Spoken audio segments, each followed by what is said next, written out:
हाँ जी बेटा, खाना खाने के 5 आदाब आप लोगों ने याद करने हैं। पहला है, सबसे पहले आपने हाथ धोने हैं।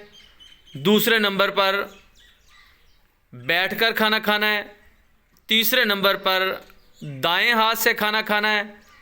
चौथे नंबर पर दुआ पढ़नी है खाना खाने की, बिस्मिल्लाहि व अला बरकतिल्लाह। और 5वें नंबर पर खाना खाने के बाद की दुआ पढ़नी है, अल्हम्दुलिल्लाहिल्लज़ी अतआमना व सकाना व जअलना मिनल मुस्लिमीन। तो ये 5 आदाब याद करोगे आप? तो आप लोगों ने मेरे साथ साथ पढ़ने हैं एक दफ़ा, ठीक है? पहला अदब क्या है खाना खाने का? हाथ धोने। क्या करना है? हाथ ऊपर करके बताओ ना, क्या करना है? हाथ, हाँ हाथ धोने हैं। दूसरे नंबर पर क्या करना है? बैठकर खाना खाना है। और तीसरे नंबर पर दाएं हाथ से। दाएं हाथ कौन सा है दाएं हाथ आपका?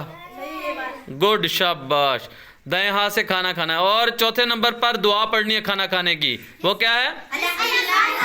बिस्मिल्लाह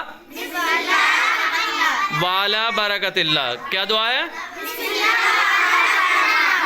बरकतिल्लाह, ठीक है। और चौथे 5वें नंबर पर आखिरी बाद की दुआ। बाद की दुआ कौन सी है?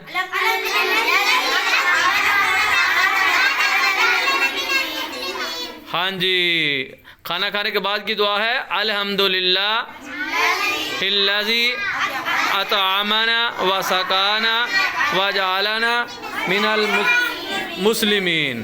तो ये कल याद हो जाएंगे 5 आदाब खाना खाने के। जो बच्चे कल घर से ये याद करके आएंगे और जाकर अपनी मम्मा पापा को, छोटे बहन भाइयों को बताएंगे भी 5 आदाब खाना खाने के, वो ज़रा हाथ खड़ा करके मुझे बताओ। शाबाश शाबाश, वेरी गुड।